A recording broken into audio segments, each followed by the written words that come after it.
नमस्कार दोस्तों, मेरा नाम योगिता पाटिल, विमल सामाजिक सेवा संस्था में आपका स्वागत है। सहारा इंडिया में अगर आपका पैसा जमा है तो आप किस तरीके से उसको प्राप्त कर सकते हैं, इसके लिए मैंने आज का ये वीडियो बनाया है। वीडियो को पूरा देखिए, स्किप बिल्कुल भी मत कीजिए, क्योंकि इस वीडियो को अंत तक देखना बहुत ज़रूरी है। क्योंकि एक भी स्टेप अगर आपने स्किप की तो आपको ध्यान से समझ में नहीं आएगा और आवेदन करने में प्रॉब्लम हो सकती है। तो सबसे पहले कि जो अमित शाह जी द्वारा पोर्टल लॉन्च किया गया है, मैंने पिछले वीडियो में जैसे बताया था, और मैं स्टेप बाय स्टेप आपको प्रक्रिया बता रही हूँ। तो आप लोग पोर्टल पे जमाकर्ता लॉगिन करें। सबसे पहले जमाकर्ता लॉगिन करने के बाद पंजीकरण किया होगा, पिछले वीडियो में मैंने समझा दिया था।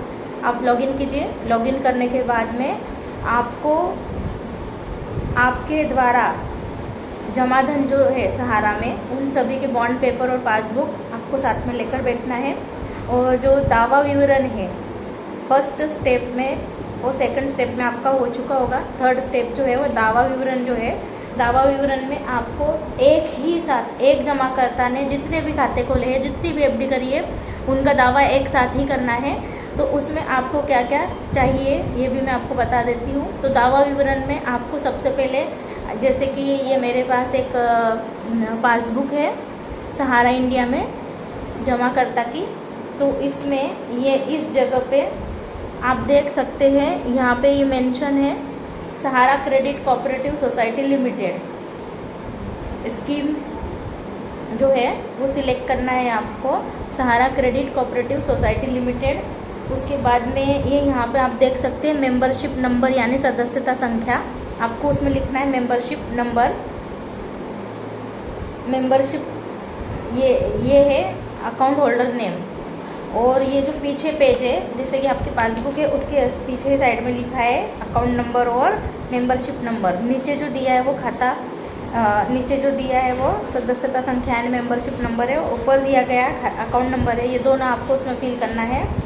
फिर आपको उसमें अगर आप मंथली डिपॉजिट करते थे या फिर डेली डिपॉजिट करते थे, तो आपको ऐसा एक पासबुक नंबर होगा आपके पासबुक में, यहाँ पे कॉर्नर पे लिखा होता है, 4 अंकों का पासबुक नंबर होता है। और अगर आपने एफडी की है तो आपके पास एक सर्टिफिकेट होगा, सर्टिफिकेट के ऊपर एक नंबर होता है। तो आपको ये सारी चीज़ें इसमें फिल करना है। दूसरी चीज़ आपको ये फिल करनी है कि खाता खोलने की दिनांक, अकाउंट ओपनिंग डेट ऊपर की साइड में यहाँ मेंशन किए देख सकते हैं आप, ऊपर की साइड में जो दी है खाता खोलने की दिनांक को आपको डालना है। ये सारी चीज़ें फिल करने के बाद में आपको ये, अगर आपने उस खाते का ऊपर लोन लिया है या कुछ भी राशि आपने प्राप्त की है सहारा से, तो वो आपको मेंशन करना है। और अगर आपने नहीं लिया है तो कुछ भी मेंशन करने की आवश्यकता नहीं है। फिर आप इसको आगे बढ़ाते हुए दावा जो है वो मतलब ये एक अकाउंट हो गया, इसकी डिटेल आपने फिल कर दी। ऐसे अगर आपके और भी खाते होंगे तो आपको वापस उसी पे क्लिक करना है, दावा करें। जितने अकाउंट, जितनी एफडी है, उन सभी के ऊपर आपको क्लिक करना है। मतलब एक बार दावा करें, फिर पूरी डिटेल फिल करना है, फिर से दावा करें, फिर पूरी डिटेल। जैसे कि आपने 5 अकाउंट खोले थे तो 5 बार दावा करना है। और अगर आपने 2 एफडी की है तो 2 बार और दावा करना है। मतलब 5 और 2 7 प्रकार से 7 दावे आपको करना है। ये सारे जो दावे जो एक साथ मेंशन होते जाएंगे, जो भी डिटेल आपने डाली है।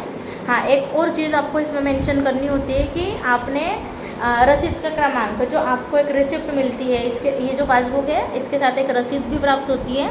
और रसीद में ऊपर यहाँ इस साइड में एक नंबर होता है, उसको रिसिप्ट नंबर बोलते हैं। रिसिप्ट नंबर डालना है। रिसिप्ट नंबर डालने के बाद आपका लगभग कितना पैसा आपने सहारा में जमा किया है, अगर आप एग्जैक्ट नहीं भी जानते हैं तो आपकी जो रिसिप्ट में, आपकी पासबुक में जितनी एंट्री है आप उतना डाल सकते हैं। क्योंकि ये जो सारा है सहारा के सिस्टम के थ्रू चेक होगा, आपके अकाउंट में जितना पैसा जमा होगा वो उस हिसाब से ही आपको पेमेंट होना है। तो इसलिए हाइपर होने की ज़रूरत नहीं, क्योंकि काफ़ी सारी ब्रांचें बंद हो चुकी है। तो आपको ये लगेगा कि मैंने कितना पैसा जमा किया था, प्रॉपर पूरी रसीद आपके पास है नहीं है। ये जो ओरिजिनल डॉक्यूमेंट है ये आपके पास है तो ही आपको दावा भरना है। अगर आपके पास ओरिजिनल डॉक्यूमेंट नहीं है तो आपको दावा नहीं भरना है। ये प्रोसेस होने के बाद में आपकी आती है फोर्थ स्टेप। फोर्थ स्टेप में जाने के बाद अगर आपने सही प्रकार से दावे भरे हैं तो आपको क्या करना है कि एक प्रपत्र डाउनलोड करें, ऐसा आएगा वहाँ पे फॉर्म डाउनलोड करें, मतलब है ना।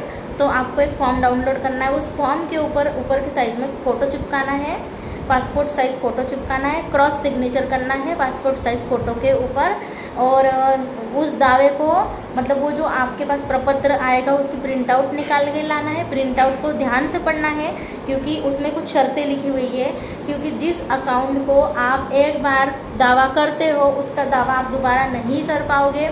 और अमित शाह के द्वारा घोषित किया गया था कि एक जमाकर्ता को 10,000 तक का ही भुगतान होने वाला है, तो आपको पैनिक होने की ज़रूरत नहीं है। देखो इतने समय से पेमेंट जो है वो बंद था, अब धीरे धीरे पेमेंट देना चालू होगा। आपका अगर 50,000, 1 लाख, 5 लाख तक का पेमेंट है तो आपको इतना पेमेंट अभी नहीं मिलने वाला, वो आपको इंस्टॉलमेंट में ही मिलेगा। आपने जो आपका पहली स्टेप में आपने आधार नंबर के 4 अंक डाले थे, फिर आपका एक OTP आया होगा मोबाइल पे जो आधार कार्ड से दर्ज है, तो वो OTP डालने के बाद आपने लॉगिन करते वक्त आपके पूरा आधार कार्ड नंबर मांगा गया होगा। तो उसके बाद आपकी जो डिटेल आधार कार्ड में मेंशन है, जो अकाउंट आधार से अपडेट है, आधार से लिंक है, और मतलब कि DBT, जिस अकाउंट का आपका DBT एनेबल है वो अकाउंट में आपका सहारा इंडिया का पैसा आएगा। अभी ये बोला जा रहा है कि 45 दिन में आपको पैसा प्राप्त होगा, पर आपको ये भी जानना जरूरी है कि 45 दिन कौन से। आप अभी दावा जनरेट करने के बाद वो जो फॉर्म है उस पर साइन करने के बाद उसको अपलोड करेंगे वापस से, वो PDF के फॉर्मेट में। अगर आपने 8-10 दावे किए हैं तो 3 से 4 पेजेस की प्रिंट आउट निकलेगी, तो उसको आपको PDF के फॉर्मेट में अपलोड करना है उस पे पोर्टल पे, ठीक है। तो ये अपलोड करने के बाद आपके पास एक रिसिप्ट जनरेट हो जाएगी, वो रिसिप्ट आपको संभाल के रखना है। उसमें एक नंबर होगा, वो नंबर आपको याद रखना है, लिख के रखना है, ताकि आपको कभी भी इन फ्यूचर प्रॉब्लम ना हो। उसके बाद आपके पास एक मैसेज आएगा, और वो मैसेज आने के 15 दिन में आपका जो डॉक्यूमेंट वेरीफाई हो जाएगा सहारा में। 15 दिन भी लग सकते हैं, 1 महीना भी लग सकता है, क्योंकि बोल 15 दिन रहे, क्योंकि करोड़ों जमा करता है, इसलिए समय बहुत लग सकता है। इसलिए पेशेंस रखिए, पैसा कहीं नहीं जाएगा, पैसा आपके अकाउंट में सीधा ट्रांसफ़र होने वाला है। आपको किसी भी ऑफिस में चक्कर लगाने की ज़रूरत नहीं है। तो आपको क्या करना है कि एक तो आपका वेरीफाई होने के बाद आपके पास एक और मैसेज आएगा, आपको एक एड्रेस भेजा जाएगा। उस एड्रेस पे आपका ये जो ओरिजिनल डॉक्यूमेंट है ये आपको भेजना है, ये आप ध्यान रखें। अगर आप ओरिजिनल डॉक्यूमेंट भेजेंगे तो ही आपको पेमेंट मिलेगा, तो इसलिए पैनिक नहीं होना है। ओरिजिनल जो डॉक्यूमेंट है वो आपको दिए गए पते पे भेजना है, और दिए गए पते पे आप कैसे भेजेंगे उसको स्पीड पोस्ट कर लीजिए, और उसके भेजने से पहले एक फोटोकॉपी कर लीजिए, क्योंकि एक बार आपने ये प्रपत्र अपलोड कर दिया पोर्टल पे, उसके बाद आप दोबारा कभी भी सहारा के उस पैसे के लिए क्लेम नहीं कर सकते जिसका आपने इस प्रपत्र में मेंशन किया हुआ है। जो भी अकाउंट, जो भी FD इसमें मेंशन की, उसको दोबारा आप अपलोड नहीं कर सकते। किसी भी कोर्ट में आप नहीं जा सकते हो, ना ही आप सहारा के किसी भी मंच में जाके पैसे की डिमांड कर सकते हो। तो इसलिए जो भी करें आप सावधानी से करिए। अकाउंट नंबर, वो सारी चीज़ें जो भी आप फिल कर रहे हैं वो प्रॉपर तरीके से भरे, जल्दबाजी ना करें। एक दिन में भले ही आपका काम नहीं होगा तो भी चलेगा, 5-6 दिन, 10 दिन में कभी तो होगा। धीरे धीरे कीजिए, क्योंकि हमने जो फॉर्म भरा था हमने भी 18 तारीख से चालू किया था, आज 26 तारीख है, हमने 25 तारीख को हमारी प्रोसेस कंप्लीट की, मतलब हमने भी 5-6 दिन में ये प्रोसेस कंप्लीट किया है। और वो जमाकर्ता के ऊपर है कि जमाकर्ता को डॉक्यूमेंट, जो प्रपत्र जो है वो भेजना है, अपलोड करना। अपलोड करने के बाद आप पीछे हट नहीं सकते हो। अगर आपको अपलोड नहीं करना है तो मत कीजिए।